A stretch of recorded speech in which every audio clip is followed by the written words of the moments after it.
연결하는 교회 성도 여러분, 한 주간 평안하셨습니까? 오늘도 계속해서 여러분들과 함께 요한복음 강해 말씀 나누도록 하겠습니다. 오늘 말씀은 좀 긴데요. 오늘 말씀의 제목이 그리스도 안에서 자신을 발견할 수 있는 교회, 그리스도 안에서 자신을 발견할 수 있는 교회라는 제목으로 요한복음 19장 38절에서 42절까지 말씀을 가지고 여러분들과 함께 말씀을 나누겠습니다. 가면 갈수록 세상이 성도들의 마음을 흔들고 또 이 세상이 계속해서 기쁨보다는 여러 가지 비교와 그리고 박탈감이 느껴지는 이 세상에서 우리가 눌리지 않고 그리스도 안에서 놀라운 은혜로 말미암아 이를 뛰어넘는 은혜들을 오늘 좀 나누길 기대합니다. 이 시간 인터넷으로 예배드리는 우리 모든 성도님들에게 성령의 충만함이 부어지길 축복하고요. 또 여러분들도 간절히 또 예배에 함께 참여하시길 간절히 축복합니다. 함께 기도하겠습니다. 하나님 아버지, 오늘도 성령의 충만함을 기대합니다. 오늘도 성령께서 우리 예배 자리에 나타나 주시고 초등학생부터 그리고 청년들 그리고 성도님들 모두가 예수 그리스도의 영광에 사로잡히고 성령께서 예수 그리스도의 영광을 보여주심으로 우리가 비록 이 땅에 발을 딛고 살지만 하나님의 영광으로 가득 차고 하나님의 사랑으로 가득 차는 놀라운 은혜의 역사, 바로 이곳에 하나님이 계시는 놀라운 은혜의 역사가 주여 일어나게 하여 주시고 또 말씀을 깨닫게 하여 주시고 말씀을 실천하게 하여 주시고 또 말씀을 전하는 저에게도 성령의 충만함으로 성령의 나타남과 능력으로 말씀을 전할 수 있도록 아버지 은혜를 베풀어 주시옵소서. 이를 간절히 의탁하옵고 존귀하신 예수님의 이름 받들어 기도하옵나이다. 아멘. 자, 말씀을 전하기 전에 여러분들에게 좀 양해의 말씀을 구합니다. 정말 제가 면목이 없지만 이 감기로 말미암아 제가 이 코와 목이 너무나 좀 취약한 부분이에요. 연약한 부분이에요. 그래서 자주 마스크를 쓰고 어디 가도 꼭 마스크를 쓰는데 참 그렇습니다. 이렇게 노력을 해도 때로는 제가 부족해서 어떤 방심한 순간을 통해서 이렇게 감기에 또 걸리게 되었어요. 목소리가 여러분들께 영 불편합니다. 여러분들 이때 설교자의 약한 가운데 능력 가운데 역사하시는 성령의 역사가 여러분들에게 좀 경험되길 저도 기도하고 있고 또 이 시간 기도하길 간절히 또 경험되길 간절히 축복합니다. 자, 여러분들 그리고 감기가 요즘 독감이 엄청 유행한답니다. 그리고 요즘 감기도 길게 간다고 그래요. 여러분들 아무쪼록 건강에도 유의하시고 또 강건하게 이 겨울철을 잘 보내시길 저도 함께 기도하겠습니다. 제가 요즘에 저도 이제 뉴스를 자주 봐요. 왜냐하면 사회 흐름을 알아야 우리 성도님들과 함께 이 말씀을 나누는데 말씀을 또 적용하는데 중요하기 때문에 저도 뉴스를 주의 깊게 보고 또 인터넷 신문도 주의 깊게 봅니다.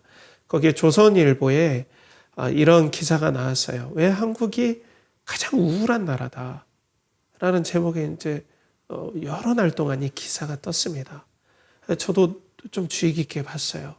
조회수도 많이 이렇게 사람들이 본 것들을 좀 저도 기억해요. 근데 이 기사가 미국의 유명한 신경끄기 기술을 저술한 마크 맨슨이라는 그런 유명한 작가가 있어요. 베스트셀러 작가인데 이분이 유튜버로서도 꽤 성공을 하셨어요. 이분이 이제 한국에 와서 한국이 엄청난 경제 발전을 이루고 그리고 K-팝, K-문화 해서 지금 거의 뭐 최고의 정점을 향해 있다고 해도 과언이 아니잖아요. 그런데 한국에 와봤더니 세계에서 가장 우울한 나라다. 이 제목에 좀 충격을 받았어요. 세계에서 가장 우울한 나라다. 인정하기 싫지만 인정할 수밖에 없고 그래서 자살률 1위 그리고 빈부격차의 갈등 이런 것들을 막 이렇게 이분이 말씀하시면서 쭉쭉 말씀을 하셨습니다. 저도 주의 깊게 몇 번이고 이 기사를 한번 주의 깊게 읽어봤어요. 그런데 이제 이분이 한국의 가장 우울한 문화가 왜 생겼는지 총평한 내용을 제가 한번 소개해 드리고 저도 좀 말씀을 드리고 싶어요. 여기에 그분의 기사에 조선일보 기사에 이렇게 나옵니다.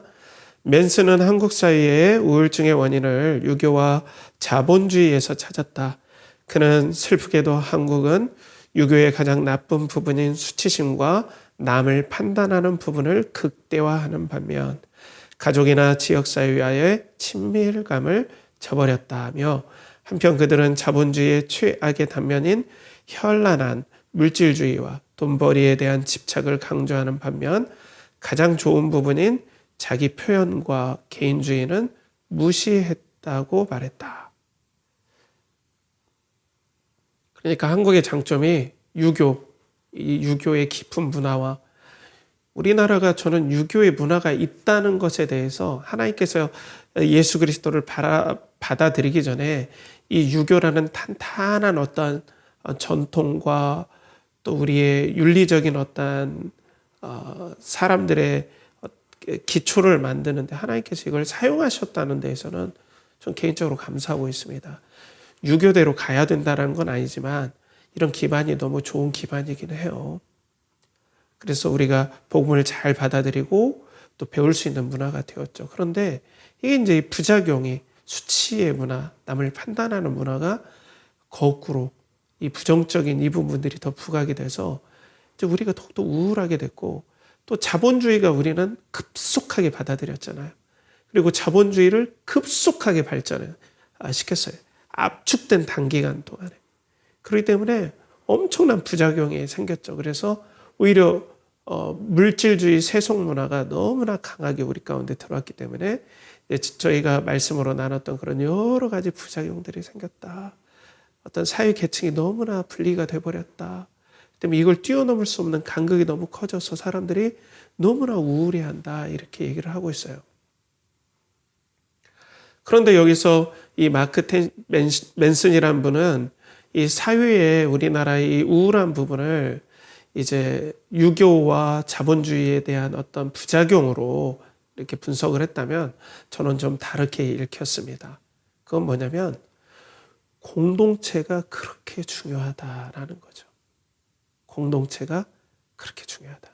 한국의 공동체의 장점이 너무나 좋은데 그 공동체의 장점을 잘 살리지 못해서 공동체가 세계에서 가장 우울한 국가가 되었다.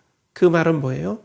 아무리 요즘에 핵개인화, 초개인화 시대를 얘기한다 하더라도 이 개인은 공동체를 벗어나서는 살 수가 없다라는 것을 또 얘기하는 거예요. 공동체가 개인에게 엄청난 영향을 미친다. 그런데 그 공동체가 지금 부정적인 부분들이 더 높아지니까 개인이 가장 우울한 그런 사회가 돼버렸다라고 저는 그렇게 해석이 됐어요. 공동체가 개인에게 엄청난 영향을 끼친다. 그러면 여러분 보십시오. 현대는 핵개인화 시대, 초개인화 시대라고 제가 말씀드렸잖아요. 그러면 고대 시대는 지금보다 더 공동체가 중요시되고 명예가 더 중요시돼요. 왜? 공동체에서 중요한 건 명예니까요. 그죠? 옛날에 우리가 한 개인의 종갓집의 장남은 공부를 못해도 신체가 약해도 그리고 말주변이 좀 없어도 그 장남이라는 명예 하나 때문에 사람들이 함부로 못했습니다. 근데 요즘은 뭐가 가치예요? 돈, 성공이 가치니까 장남이라는 가치가 너무나 이전과는 다르죠. 요즘 장남이 중요하다는 말을 이전보다는 정말 많이 못하죠. 그럼에도 불구하고 고대에서는 이 공동체는 그 개인의 모든 것이었어요. 공동체는 뭐라고요? 그 개인의 사실 모든 것이었어요. 그렇게 공동체는 중요해요. 공동체는 그 사람의 모든 것들을 좌지우지할 수 있었어요. 공동체를 떠나게 하는 건 그 사람에게 인생의 종말을 얘기하는 거나 같았죠. 그런 부분들, 그런 관점을 가지고 여러분 오늘 좀 말씀을 함께 나눠봤으면 좋겠어요. 공동체가 이렇게 중요한 사회에서 오늘 성경에서는 파격적인 어떤 부분들을 우리에게 제시를 해줍니다. 그것이 바로 아리마대 사람 요셉과 그리고 니고데모가 등장해요. 근데 이 아리마대 요셉은 부자라고 나오고 그리고 사내들인 공의원의 공의원. 그러니까 우리나라로 말하면 국회의원인데 이스라엘에는 독특했어요. 국회의원 플러스 목사님인데 목사님 종교인인데 종교인 중에도 상당히 뭐랄까 종교의 총회 같은 게 있잖아요. 거기에 대의원 제도가 있는데 종교의 대의원 플러스 국회의원을 합쳐놓은 게 사내들인 공의원이에요. 그러니까 정치 플러스 종교가 합쳐지니까 얼마나 존경을 받고 얼마나 권력이 있는 자리에 있는 부자인 사람이겠습니까? 이 사람도 바리새인이에요. 그런데 이 사람이 마태, 마가, 누가에는 의로운 자다. 그리고 하나님의 나라를 기다리는 자다. 이렇게 기록이 되어 있어요. 되게 좋게 기록이 되어 있는데 요한복음에는 독특하게 기록이 되어 있습니다. 우리가 성경을 읽을 때 여러분들 다른 성경도 비교하면서 읽으면 참 좋아요. 다른 공간복음도 마태, 마가, 누가도 이렇게 비교하면서 읽어야 되죠. 그렇지만 또 하나는 요한복음만이 하나님께서 사도 요한을 통해 영감해 주신 그 독특한 색깔들을 맛보면서 묵상하면 정말 유익합니다, 여러분. 그런데 오늘 요한복음에는 독특한 하나님의 은혜의 영감이 다르게, 다양하게, 색깔이 다르게 부어졌어요. 동일한 내용인데 오늘 예수님께서 지난주에는 뼈가 꺾이지 않았죠. 그리고 또 예수님을 빨리 이제 유월절 가운데 끼어있는 안식일을 유대인들이 즐기기 위해서 시체를 빨리 내려달라라고 요구를 했기 때문에 다른 양쪽에 있는 강도들은 그리고 흉악자들은 다리에 뼈가 꺾어져서 죽었는데 예수님은 미리 돌아가셔가지고 다리가 꺾이지 않은 상태예요. 그런데 예전에는 십자가에 못 박아 놓으면 이 범인들, 그러니까 사람들이 처형되고 죽은 사람들을 그냥 거의 노지에다가 대충 매장하듯이 그렇게 그쪽에다 매장을 해야 돼요. 죄인들은. 그렇게 되면 안 되겠죠. 그러니까 갑자기 이제 마태, 마가, 누가에 나왔던 그 아리마대 요셉이 동일하게 나타나요. 그리고 빌라도에게 예수 그리스도를 달라. 내가 이분은 그런 공동묘지에다가 다른 시체들과 함께 대충 버릴 뿐이 아니다. 내가 이분을 이렇게 존경한다. 라고 하면서 빌라도에게 요구를 해요. 시체를 내가 거둘 수 있게 허락해달라. 그러니까 높은 직위에 있는 사람이니까 빌라도가 허락을 해준 것 같아요. 그리고 한편으로는 빌라도가 예수님은 무죄라는 것을 이런 식으로도 증명을 해 보이는 거예요. 그러니까 허락해줬지 아니면 절대 허락해주지 않습니다. 그래서 오늘 38절 말씀에 이렇게 나오는데 여러분 한번 독특한 부분을 보세요. 38절에 아리마대 사람 요셉은 예수의 제자이나 유대인이 두려워 그것을 숨기더니 이 이후에 빌라도에게 예수의 시체를 가져가기를 구하매 빌라도가 허락하는지라 이에 가서 예수의 시체를 가져가니라.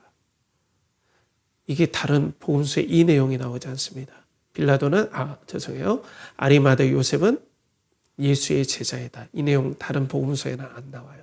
그리고 유대인이 두려워 그것을 숨기더니 자기가 예수님의 제자. 그러니까 여기서 제자라는 말은 12제자 중에 하나라는 것이 아니라 성경은 좀 사도라는 말도 사도행전에 많이 나와요. 근데 사도는 어떤 사람 12사도도 아닌데 사도라고 이렇게 기록된 사람이 있어요. 그런데 그 사도는 무조건 12사도 중에 똑같은 사도다라는 것이 아니라 하나님의 파송을 받은 자라는 의미의 또 다른 뉘앙스의 사도예요.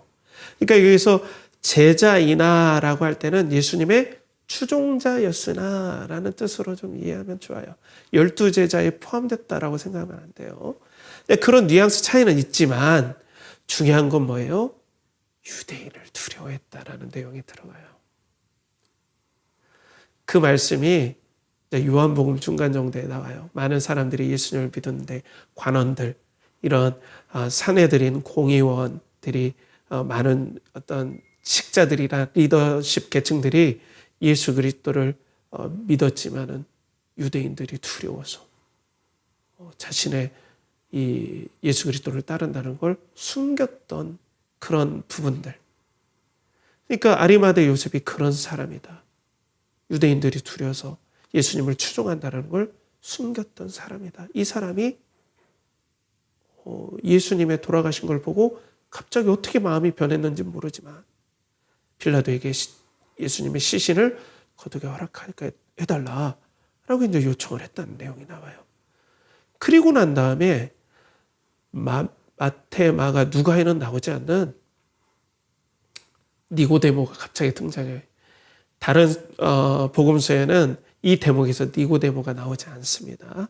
근데 보세요. 니고데모가 나와서 이렇게 나옵니다. 39절에 일찍이 예수께 밤에 찾아왔던 니고데모도 모략과 침향 섞은 것을 100리트라쯤 가지고 온지라. 일찍이 예수께 언제 왔다고요? 밤에.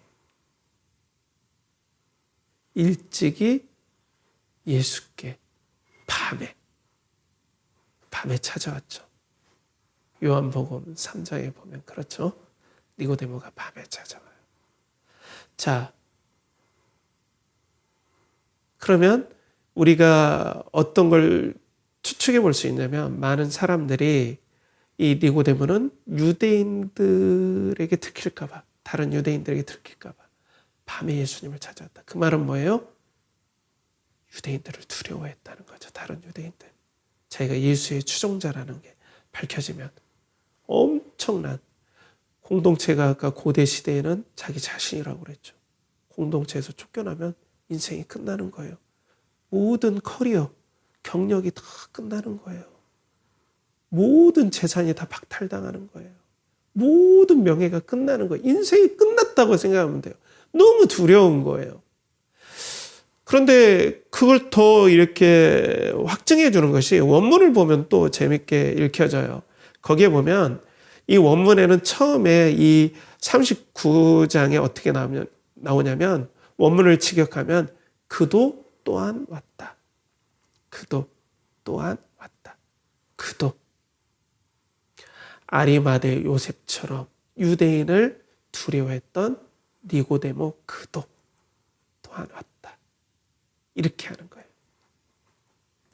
그래서 네르센데카이 해가지고 그도 또한 왔다. 이 네르센은 엑소마의 변형인데 그도 또한 왔다. 밤에 예수님을 찾아왔다. 곧 그도 아리마대 요셉처럼 유대인을 두려워하여 밤에 찾아왔던 자다. 이렇게 얘기를 해요. 예수님의 시신을 거두는데 좀 이상하지 않습니까? 왜 사도 요한에게 성령께서는 이것들을 왜 이렇게 부각시켰을까요? 이 두 사람, 유대인을 두려워했던 이 니고데모도 공의원이에요. 그러니까 사내들인 공의원이에요. 아리마대 요셉과 똑같은 분이고 부자였어요. 사회적인 선생계층, 바리새인이었어요. 이분도.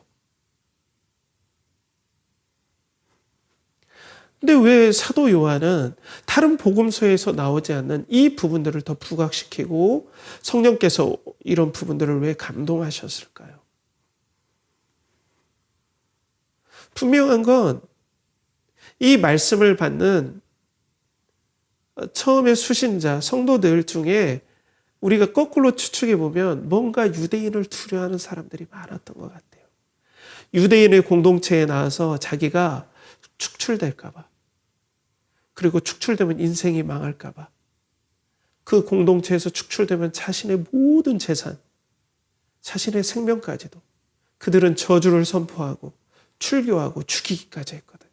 생명과 재산과 명예와 모든 것. 그러니까 인생이 그냥 망해버릴 걸 두려워해서 예수 그리스도를 믿기로 유대인 중에 작정을 했다가 믿음이 막 흔들리는 사람에게 바로 뭔가 도전하는 메시지를 오늘 아리마대 요셉과 니고데모를 통해서 보여주는 거죠. 그러니까 이 말씀을 처음 받는 공동체 중에 예수 그리스도를 믿음으로 말미암아 공동체에서 쫓겨날 위험에 처해져 있는 수많은 사람들, 유대인들이 있을 것이라고 우리는 능히 추측할 수 있겠죠. 그 상황을 우리가 깊이 알지 못하더라도. 그런데 보십시오. 이들이 자신의 커리어가 다 끝나고 재산을 다 뺏기고 가족들과 헤어지고 목숨의 위협과 공동체의 저주에 시달릴 수 있는데 이게 뭐죠? 성경에는 다른 이유는 나오지 않지만 그 일 후에 아리마대 요셉이 십자가 사건이 있은 후에 무슨 일인지 몰라도 그 결단을 했어요. 목숨을 걸 결단. 빌라도에게 먼저 찾아가면 여러분 잘못하면 죽을 수 있습니다. 왜냐하면 로마 사람들은 반역한 사람들의 시체를 거두는 것들은 반역에 동참한다고 생각했거든요. 그러니까 예수님의 제목이 뭐예요? 반란 선동죄잖아요. 요즘 현대어로 말하면 로마에게 반란을 일으켰다. 그런 것들을 선동한 죄다라고 누명을 씌워서 돌아가시게 한 거 아니에요. 그런데 그 돌아가신 분의 우리 예수님의 시체를 시신을 거두게 해달라는 건 나도 이 사람을 존경한다 하면은 거꾸로 누명을 같이 씌울 수 있으니까 죽을 수도 있죠. 두 번째는 예수님의 시신을 거두는데 유대인들이 다 볼 거 아니에요. 그죠? 그러면 예수 그리스도의 추종자라고 분명 산헤드린 공회나 유대인 사회에서 요즘 말로 찍히게 된다는 거예요. 그러면 출교당하고 저주당하고 죽임을 당할 수도 있는데 무슨 일인지 아리마대 요셉이 이 거부가 이 엄청난 재산을 가진 사람이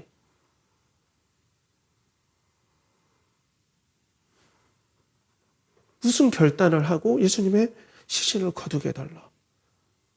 다른 성경에는 당돌히 얘기했다. 당당하게 얘기했다. 이렇게 얘기하고 있어요.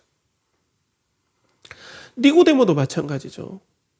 니고데모는 모략과 그리고 침향을 가져왔어요. 이것은 시신을 부패하지 않고 또 시신의 나중에 되면은 세상 사람들의 시신을 염한다고 하잖아요. 이 시신을 쌀 때 나중에 냄새가 나지 않도록 향료예요. 그리고 부패하지 않도록 부패를 막는 방부제 역할을 하는 거예요. 모략은, 침향은 어떤 향료예요. 향을 나게 하는. 근데 이게 엄청 고가입니다. 그런데 30kg나 가져왔어요. 30kg. 100리트라가 30kg 정도 되거든요. 33kg 정도 되거든요. 그런데 이게 메시지가 주는 게 중요합니다. 어떤 분 돌아가셨을 때 모략과 침향을 가져온 건 나는 이분을 너무나 존경한다는 뜻이에요. 나 이분 추종하고 싶어요. 라는 뜻이에요. 여러분. 예수님을 따르면 지금 큰일 나요. 재산을 뺏겨요. 목숨을 뺏겨요. 그런데 이분들이 어떤 마음이 섰는지 몰라도 성경은 얘기하지 않는지 몰라도 이분들이 그런 생각을 한 것 같아요. 이분은 부활할 거다. 이건 이분들도 몰랐을 거예요. 아리마대 요셉과 니고데모는 몰랐을 거예요. 그렇지만 이건 아니다. 이분은 하나님이 보내주신 분이다. 선지자라고까지 믿었을 수도 있어요. 이분은 하나님이 보내주셨는데 우리 백성들이 죽였다. 이건 아니다. 우리가 큰 죄악을 범했다. 내가 내 목숨 하나 살자고 저 존귀하신 하나님이 보내주신 분을 저 더럽고 저 저주받은 십자가에 그냥 매달았다가 그리고 사람들이 죽는 대충 시신을 죄인들과 함께 버려서 썩게 하는 저쪽에다가 놓을 수 없다. 이분을 내가 거둬야겠다. 내 재산을 다 빼앗긴데도. 공동체에서 내가 버려진다고 하더라도 나 이분 이렇게는 못한다. 내가 차라리 죽었으면 죽었지.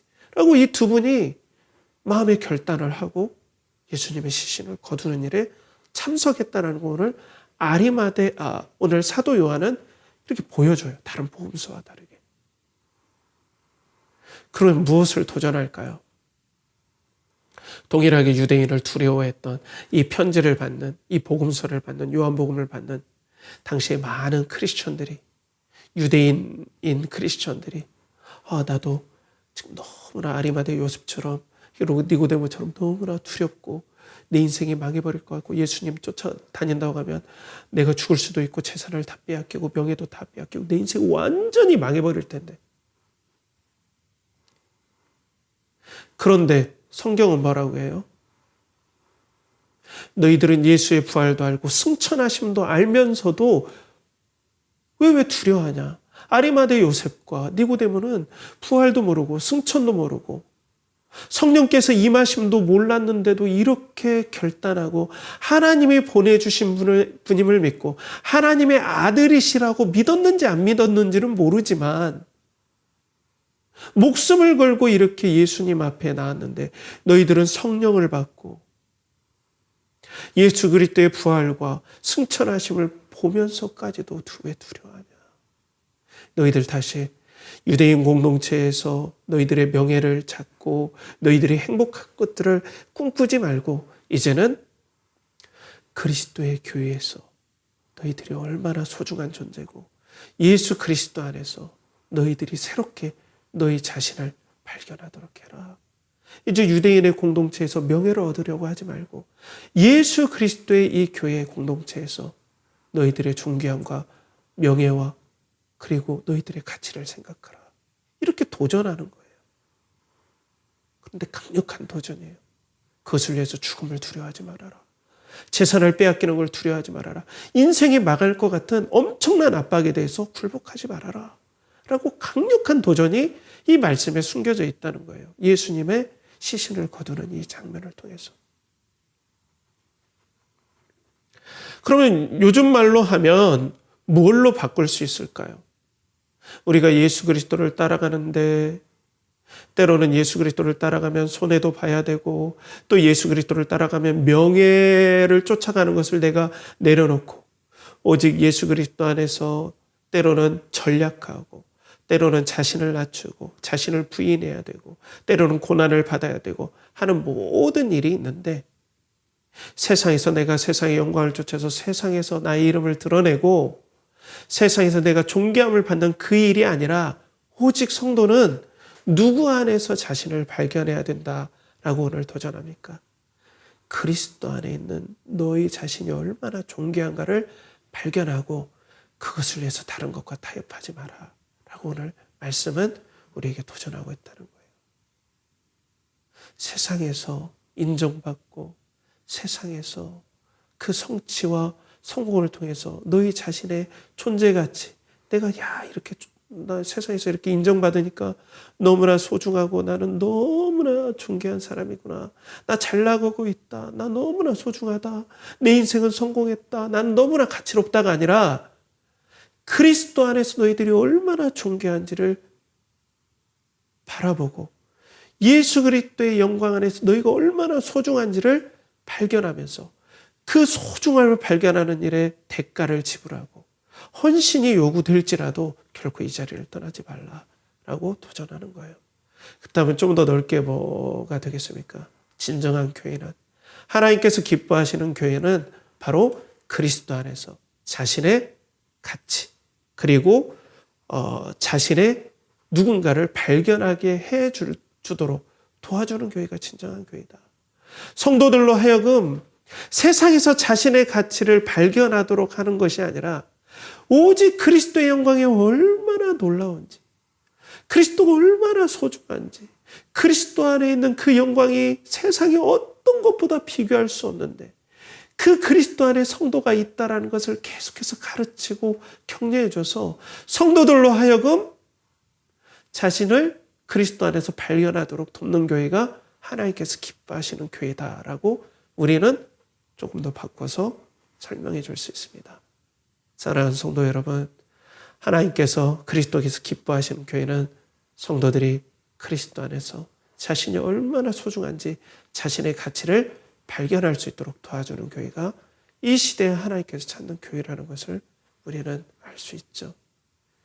우리 교회가 그런 교회가 되길 간절히 소원합니다. 또한 여러분들이 예수 그리스도 안에서 여러분들을 발견하는 은혜가 있길 간절히 축복해요. 그런 은혜가 이 시간 성령의 능력으로 여러분들의 마음속에 강력하게 임하고 초등학생도 난 돈 많이 벌고 싶어요. 중고등학생도 나는 좋은 대학 가고 그래서 세상에서 떳떳하게 사람들한테 인정받고 살고 싶어요. 그게 자체가 나쁜 게 아니지만 그것으로 여러분들의 가치를 판단하지 말고, 청년들도 내가 지금 직장에 잘 나가고 어떤 주식에서 성공하고 청년 부자가 되고 이런 것들로 내 자신을 판단하는 게 아니라 그리스도 안에서 내가 얼마나 소중하고 영화로운 존재인지, 누가 뭐라 그래도 내가 공동체에서 압박을 당하고 사람들이 인정해 주지 않을지라도 나는 예수 그리스도 한 분을 얻은 것이 정말로 축복이고 내 인생에 너무나 감격입니다. 이렇게 우리 교회가 돕겠고 또 돕는 은혜, 그런 역사가 일어나는 은혜가 충만하길 간절히 축복합니다. 자, 그런데 여러분, 이런 영광을 좀 누리게 하려면 사실상은 여러분 오해를 하지 말아야 돼요. 왜냐하면 옛날에는 덮어놓고 믿으라는 말이 있었어요. 뭘 그렇게 그냥 생각하고 고민하냐. 그냥 나무 뿌리 하나 산에 올라가서 막 뽑고 방언 받고 막 랄랄랄랄라 하고 은사 받고 막 뜨거우면 은혜, 이게 은혜야. 그럴 수도 있어요, 여러분. 그렇지만 한계가 있습니다. 제가 감히 말하지만 저는 은사의 최고점을 찍은 교회에서도 있어 봤어요. 청년 때. 여러분, 저는 다 그 목사님 옆에서도 지켜보고 많은 기가 막힌 은사를 경험한 분들과 얘기해도 이 영광을 말하는 분을 못 봤어요. 그건 뭐예요? 많은 사람들이 의외로 그리스도의 영광에 그 감격을 몰라요. 그리스도의 영광이 얼마나 영화롭고 우리의 생명을 다 드려도 아깝지 않은 것을 몰라요. 지식적으로 몰라요. 여러분, 지식은 마치 인터넷의 랜선과 같아요. 이것이 없으면 하나님의 무한한 은혜의 보고에 접속이 안 됩니다. 지식이 없으면. 때문에 이 지식을 잘 배워야 되는데 사람들이 이 지식은 계속 등한히 한다는 거예요. 그러니까 내가 이 그리스도의 영광을 몰라요. 이 감격을 몰라요.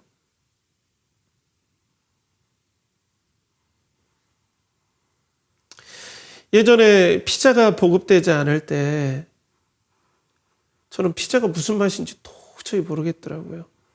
그 TV에서만 보는데, 영화에서 보고 저게 무슨 맛일까? 무슨 맛일까? 제가 모르는데 남들한테 그 맛을 설명해 줄 수 있을까요? 절대 없죠. 없어요. 안타깝게도 많은 집회나 그리고 많은 설교에서 이 하나님이 주시는 영광에 대해서 얘기할 때 자녀가 잘 된다, 기도가 응답된다, 그리고 병에서 치유된다, 소원이 이루어진다, 이런 것들을 얘기해요. 이거는 일부잖아요. 그리고 우리 삶 가운데 그걸로 다 채워집니까? 그걸로는 거의 일부예요.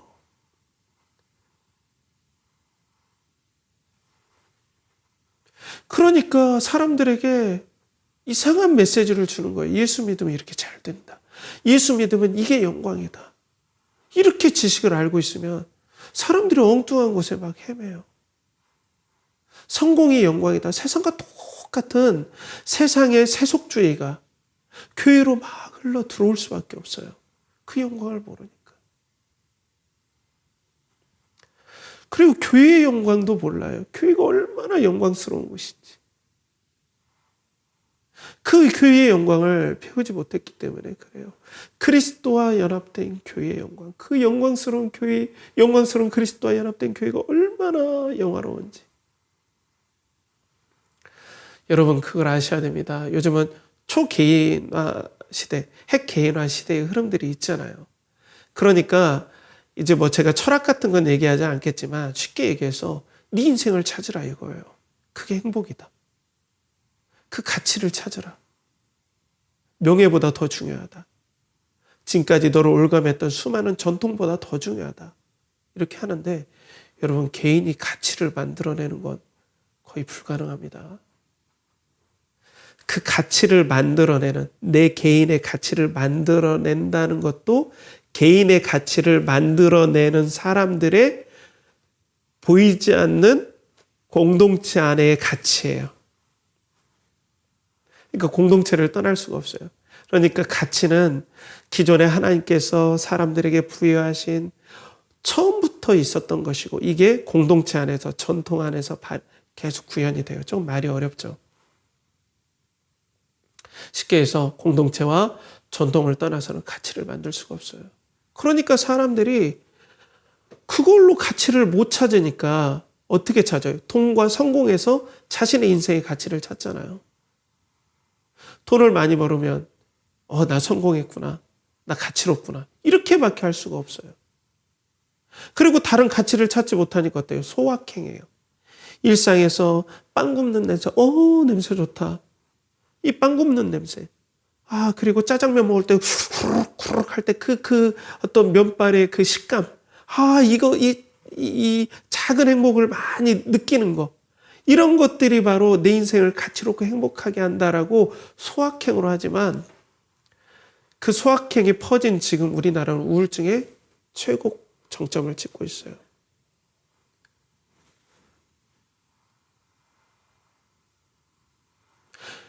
그런 사회에서 살면서 세상의 가치를 따르도록, 세상에서 존귀함을 얻는 그런 가치를 따르도록 교회가 계속해서 얘기한다면 이건 문제가 되죠. 교회가 그리스도 안에 있을 때, 그리스도가 우리 주님께서 가지고 있는 영광과 존귀와 하나님께 소중히 여김을 받는 그 놀라운 은혜들과 연합되어 있다는 것들을 지식적으로도 잘 배운다면 성도들은 엄청난 힘을 얻는 거예요. 그런데 이 지식을 잘 가르쳐 주진 않아요. 물론 목사들의 책임이죠. 성장을 위해 간다면 이건 너무나 시간이 오래 걸려요. 너무나 기초를 탄탄하게 다져야 돼요. 사랑하는 성도 여러분, 우리 교회는 성장이 되지 않더라도 하나님께서 여러분들에게 그리스도의 영광을 가르쳐 주시고 교회의 영광을 가르쳐 주시길 축복합니다. 그럴 때 우리가 성도의 영광을 알게 되는 거예요. 내가 성공하지 못했더라도, 내가 지금 고난을 받더라도, 내가 지금 어려움에 처해 있고, 때로는 내 일이 잘 되지 않고 내 자녀들의 일이 잘 되지 않고 내가 원하는 바대로 잘 되지 않을 때 성도의 영광을 깊이 안 사람들은 비록 힘들지만은 소망이 있어요. 감사가 있어요. 물론 업다운은 될 수 있지만 감사가 있어요. 그리스도께서 감사하듯이 내가 그리스도 안에 가 있기 때문에, 하나님께서 그리스도를 사랑하듯이 나를 사랑하기 때문에 힘들지만 감사가 있어요. 이겨낼 은혜가 있어요. 소망이 있어요. 장차 하나님 나라에 임할 예수 그리스도와 함께 받을 영광이 내 손에 잡혀지는 것 같아요. 그러니까 고난도 의미가 있어요. 고난받는 것이 내게 유익이라 이로 인하여 내가 주의 윤례를 배웠나이다. 사람들은 고난이 오면 다 흔들려 버려요. 고난에 너무 취약해요. 왜? 돈이 흔들리면 내 전체가 흔들리고, 성공이 흔들리면 내 전체가 흔들리잖아요. 다른 가치가 없기 때문에. 그런데 성도의 영광으로 충만한 사람, 그리스도의 영광 안에 성도의 영광으로 충만한 사람은 고난이 올 때 비록 힘들지만 더욱더 단단해지고, 이때 세상의 모든 불안을 다 없애는 그리스도의 평강을 경험하게 돼요. 그럴 때 약할 때 강함을 경험해요. 그러니까 그리스도를 더욱더 사랑해요. 하나님 나라를 소망해요.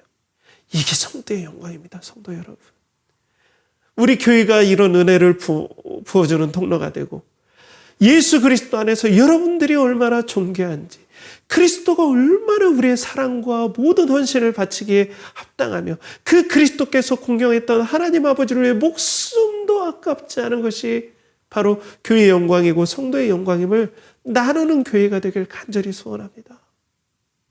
그렇기 때문에 요즘 신앙인들의 어떤 상황들에 대해서 팀 켈러 목사님의 왕의 십자가에서 이렇게 좀 지적을 하고 있습니다. 책망을 하고 있는데, 그것을 보면 고난이 왜 그리 힘든가, 장애와 질병이 왜 그리 힘겨운가, 자신의 돈과 평판, 목숨이 걸린 상황에서 옳은 일을 하기가 왜 그토록 어려운가, 이 망가진 세상이 전부라고 믿기 때문이다. 이 망가진 세상이 뭐라고요? 전부다. 나의 영광은 돈과 성공, 그리고 아무 어려움이 없고 고통이 없는 평강, 이게 전부라고 생각하면 너무나 사람들이 고난에 취약해져요. 그러니까 교회가 세상의 영광 안에 우리를 보여주게끔 하는 자기개발과 그리고 돈과 성공, 기도응답 이런 것들로 영광을 가르쳐 놓으면 성도들은 이 어려운 세상에 성도들도 그 마크 맨션이 얘기했던 가장 우울한 나라에 속한 사람들 가운데 속해서 사는 거예요. 그러면 그건 교회의 능력이 아니겠죠. 그죠? 하나님 바라시는 바가 아니겠죠. 사랑하는 성도 여러분, 여러분의 안에 역사하시는, 여러분들을 선택하시고 여러분들을 사랑하시는, 또 여러분들의 영광을 부어주시는 하나님의 그 놀라운 영광을 이 시간 성령님을 통해서 깨닫고 알고 앞으로도 계속 알아가길 축복합니다. 여러분, 그 영광을 하십시오. 우리 주 예수 그리스도를 알게 해주신 하나님이 얼마나 감사한지, 죄도 사망도 모르고 지옥도 몰랐던 우리에게 우리를 강권적으로 선택해 주시고 자녀 삼아 주신 그 영광, 앞으로 예수 그리스도와 함께 하나님 나라를 다스리고 또 그 영광스러운 예수 그리스도와 함께 영원히 살아갈 그 영광이 가슴에 벅차지 않으면 어떻게 우리가 그것을 바라보고 예수 그리스도를 영접했다고 할 수 있겠어요? 예수 그리스도를 영접했다 하더라도 너무나 비참하게 사는 거죠.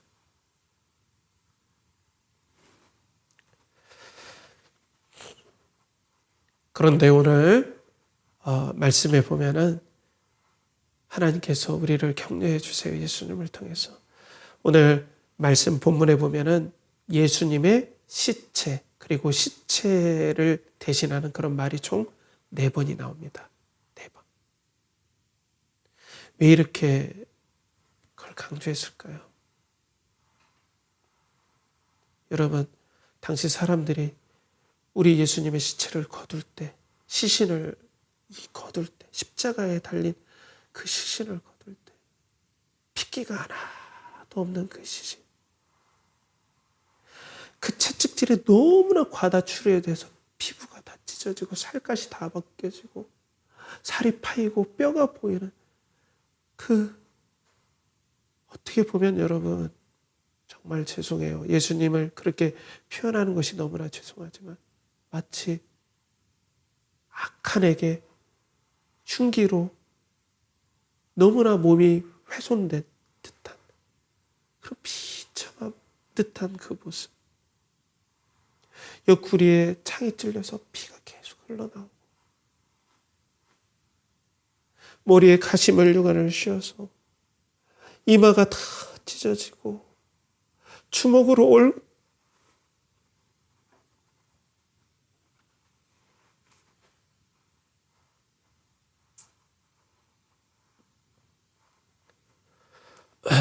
주먹으로 얼굴을 때려서 얼굴이 다 부어있고, 그 예수님의 십자가를 뺄 때 그것을 바라보던 성도들은 얼마나 기가 차겠습니까? 아무것도 없이 마치 한 알의 밀알이 다 썩어진 것처럼. 그런데 성경은 여기에서 성도들에게 다른 말씀을 환기시킵니다. 그 말씀이 뭐냐면 요한복음 12장 24절에 내가 진실로 너에게 이르노니 한 알의 밀이 땅에 떨어져 죽지 아니하면 한 알 그대로 있고 죽으면 많은 열매를 맺으리라. 예수님의 시체, 다 한 알의 밀이 썩어져 가는 것 같은 그 창백한 모습, 그 고난에 찢기고 피 흘린 그 모습은 한 알의 썩어진 밀알과 같은 모습이었어요. 그런데 이 말씀을 읽는 성도들은 요한복음 12장 24절의 말씀처럼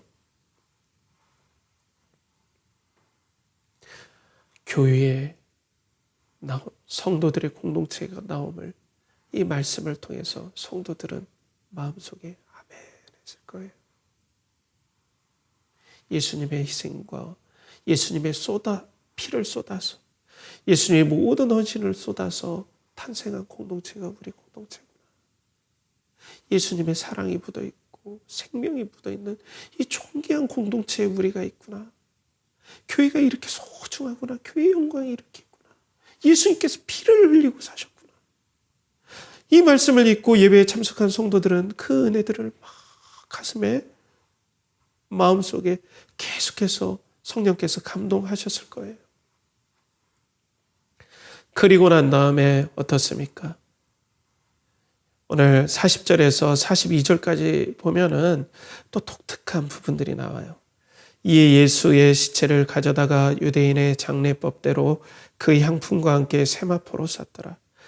예수께서 십자가에 못 박히신 곳에 동산이 있고 동산 안에 아직 사람을 장사한 일이 없는 새 무덤이 있는지라. 이날은 유대인의 준비일이요 또 무덤이 가까운 거로 예수를 거기 두니라. 예수님께서 골고다 언덕에 그 동산에 그 근처에 아직 쓰지 않은 빈 무덤이 있어서 예수님을 거기에다 모셨다라는 그 내용이에요. 그런데 여기서 성경 말씀을 잘 우리가 읽어보면 40절에 유대인의 장례법대로 또 42절에 유대인의 준비일이라고 하고 있어요. 그럼 분명 이 말씀의 수신자는 아까 보면은 유대인들을 두려워하여서 그리고 밤에 유대인들을 두려워해서 했다라는 건 뭐예요? 이 말씀을 받는 성도들 중에 유대인이 있었다라고 하는데 여기서 이 말씀은 마치 유대인들이 아닌 이방인들에게 설명하듯이 유대인이 아닌 다른 나라 사람들에게 이 부분들이 낯설기 때문에 설명을 친절히 하듯이 이것은 유대인들의 장례법입니다. 그리고 이것은 유대인들이 준비를 이렇게 합니다. 라고 설명을 해줘요. 그건 뭐예요? 이 편지를 받는 공동체 안에 유대인도 있고 유대인이 아닌 이방인 다른 나라 사람들도 있다. 라는 거예요. 그건 뭡니까? 이제는 예전에는 예수님이 오시기 전에는 하나님 나라 백성 공동체는 유대인만이었지만은 이제는 유대인들이 평가하고 유대인들이 공동체에서 모든 존귀와 영광들을 재단하고 여기에서 인정받지 못하면 죽을 것 같은데 그 모든 유대인들의 공동체에 있던 모든 것들이 이제는 하나님의 임재가 어디로 옮겼냐면 바로 예수 그리스도께서 하늘의 미랄로 죽어주시고 그래서 새롭게 만들어낸 하나님 나라의 공동체, 교회 공동체, 유대인과 이방인들이 있는 이 공동체에 이제는 하나님의 영광이 바로 여기에 있다. 하나님의 영광이 바로 여기 있고 하나님의 임재가 여기 있다. 너희들이 알지 않느냐? 유대인들과 그리고 이방인들 너희가 하나가 된 게 성령님이 부어지고 예수 그리스도의 부활과 승천하심이 너희들 가운데 믿어지고 그 영광의 역사가 이 교회 공동체에 있지 않냐. 하나님이 여기 계시다라는 거예요. 하나님이 바로 인터넷으로 예배 드리지만 세상에 영광은 없는 것 같지만 바로 이곳에 하나님이 계시다. 바로 여러분들이 예배드리는 그곳에 하나님께서 여러분들의 우편에 계시고 성령님을 통하여서 여러분들과 함께 하실 줄 믿습니다. 그것을 믿는 은혜 가운데서 하나님이 여기 계시기 때문에 하나님의 영광이 여기 있기 때문에 너희들의 존귀와 가치는 바로 하나님을 통하여서 너희 존귀와 가치가 매겨진다. 이전에 유대인들은 세상에서 유대인들의 공동체에서 이방인 성도들은 이방인 공동체에서 나는 존귀한 사람이다. 그리고 여기서 인정받아야 한다 했는데 이제는 어디로 다 옮겨왔어요? 교회 공동체로 다 옮겨왔어요. 이제는 이들의 존귀의 가치는 어디입니까? 바로 교회입니다. 바로 이 교회에서 여러분들의 존귀가 결정이 됩니다. 교회가 이렇게 소중한 거예요. 그래서 하나님은 이 교회에 하나님의 사랑과 하나님께서 그리스도를 사랑하시듯이 그 사랑하심을 부어주실 줄 믿습니다. 이게 어떻게 생겨난 겁니까? 예수 그리스도의 죽음을 통해서. 예수 그리스도 안에서 하나님은 여러분들을 축복하시고 예수 그리스도 안에서 하나님은 여러분들을 사랑하시고 예수님처럼 예수 그리스도 안에서 여러분들이 기도할 때 마치 예수 그리스도께서 기도하시는 것처럼 여러분들의 기도를 들어주시고 예수 그리스도에게 하나님의 나라를 상속하는 것처럼 여러분들에게 예수 그리스도와 함께 하나님 나라를 상속하십니다. 예수 그리스도에게 평강을 주시는 것처럼 여러분들에게 그리스도의 평강을 주실 것입니다. 예수 그리스도를 존귀하게 여기는 것처럼 예수 그리스도의 존귀함을 그리스도 안에 있는 여러분들과 함께 이 교회에 있는 여러분들에게 주실 것입니다. 그게 유대인이든 이방인이든 여인이든 남자든 종이든 자유자든 노인이든 어린이든 하나님의 영광이 바로 교회에 있는 또 우리 연결하는 교회 성도들에게 하나님의 존귀함이 부어질 것입니다. 때문에 여러분들의 존귀함은 어디에서 찾겠습니까? 바로 세상에서 찾겠습니까? 아닙니다. 교회에 부어주시는 그리스도에게 부어주시는 이 영광을 통하여서 우리는 하나님께 존귀함을 받고 인생이 가치롭고 소중하고 비록 세상에서 우리가 성공했다면 그건 하나님의 사명으로서 잘 감당하고 비록 세상에서 여러 가지 상처 짓고 성공하지 못한 것 같더라도 나의 존귀함이 흔들림이 없고 하나님께서 동행하시니 나는 인내하고 감사하면서 이 고난을 이겨낼 수 있는 힘이 있다는 거예요. 이게 바로 교회의 능력이에요. 그러면서 기도할 때마다 하나님이 나를 얼마나 사랑하시는지 나의 세상의 어떤 직분과 상관없이 너무나 소중히 여기신다는 그리스도를 바라보면 바라볼수록 십자가에 달리신 예수 그리스도를 바라보면 바라볼수록 그분을 사랑하시는 하나님의 사랑이 그리스도 안에 있는 나에게 교회 안에 있는 우리들에게 동일하게 부어진다는 이 사실이 이 거친 세상에 돈과 그리고 성공으로만 우리를 측정하고 그리고 여러 성취를 통해서 우리를 성공을 측정하는 이 거칠고 메마른 사회에서 우리에게 말할 수 없는 평강과 은혜를 그리스도 안에 준다는 겁니다. 그렇기 때문에 우리 교회는 2월부터 이제 웨스트민스터 소요리 문답이라는 성경의 기초를 쌓고 그리스도의 영광과 하나님의 영광을 하는 그런 부분들을 우리 형제님과 나눌 거예요. 형제님 잘 준비하세요. 그렇죠? 그리고 또 우리 교회도 또 저희 가정도 이 부분을 가지고 또 나누려고 합니다. 예수 그리스도의 영광을 참 잘 설명한 책이에요. 제가 이 부분들은 나중에 이제 또 말씀드리겠지만 사랑하는 성도 여러분, 그래서 우리는 예수 그리스도를 합시다. 힘써 예수 그리스도를 합시다. 여러분들의 영광이 바로 이 안에 다 있습니다. 교회 안에 있습니다. 그래서 교회 안에 그리스도 안에서 여러분들의 영광을 찾으십시오. 다른 사람들에게 나는 이런 사람이에요, 나는 멋진 사람들이에요 어필하면 한계가 있습니다. 왜? 내 컨디션이 떨어지면 어때요? 또 나는 다른 사람들한테 어필하지 못하기 때문에 나는 별로 가치롭지 못하고 실패한 것 같아요. 그게 아니에요, 여러분. 다른 사람들에게 보여줄 어떤 업적이나 성과나 뭐가 있어야 내가 이렇게 나는 괜찮은 사람이에요 라고 어필하면 한계가 있어요. 그렇지만 그리스도 안에서 나의 존귀와 가치를 발견하면 내가 잘해도 내 것이 아니니까 겸손할 수 있고 내가 비록 부족하여도 이런 나에게 이 말할 수 없는 은혜의 영광을 주신 하나님을 더욱더 사랑으로 우리 이 땅에서 평강을 누리고 감사함으로 소망으로 우리 나갈 수 있다는 겁니다. 이것을 발견할 수 있는 교회가 되도록 우리 함께 기도합시다. 함께 노력합시다. 그런 은혜가 오늘 예배드리는 우리 성도님들 모두에게 이 시간 부어지길 간절히 축복합니다. 함께 기도하겠습니다. 하나님 아버지, 이 시간 성령님을 통하여서 놀라운 은혜의 역사들을 부어주시옵소서. 그리스도 안에 있는 그 영광을 통하여서 자신의 가치와 존귀를 발견할 수 있게 하여 주시고 하나님께서 그리스도를 사랑하시듯이 우리를 너무나 사랑한다는 그 사실이 가슴 벅차서 인생의 고난, 때로는 실패, 우울함 이 모든 것들을 그리스도의 평강으로 이겨내는 놀라운 은혜의 경험들이 이 시간 우리 성도님들에게 부어지게 하여 주시고 용기를 내게 하여 주시고 그리스도께서 주시는 평안으로 이 땅에 슬픔과 두려움 가운데 있는 사람들을 돕는 우리 연결한 교회 성도들 되게 하여 주시옵소서. 이를 간절히 바라옵고 나며 이제는 우리 주 예수 그리스도의 은혜와 하나님의 극진하신 사랑과 성령의 내주 교통하심이 오늘도 그리스도 안에서 자신의 존귀와 가치를 발견함으로 말할 수 없는 평강을 누리며 이 평강의 복음을 전하고자 하는 사랑하는 연결하는 교회 성도들의 영혼과 가정과 직장과 준비하는 모든 것과 드린 모든 것에 이제로부터 영원토록 함께 하시기를 간절히 축원하옵나이다. 아멘.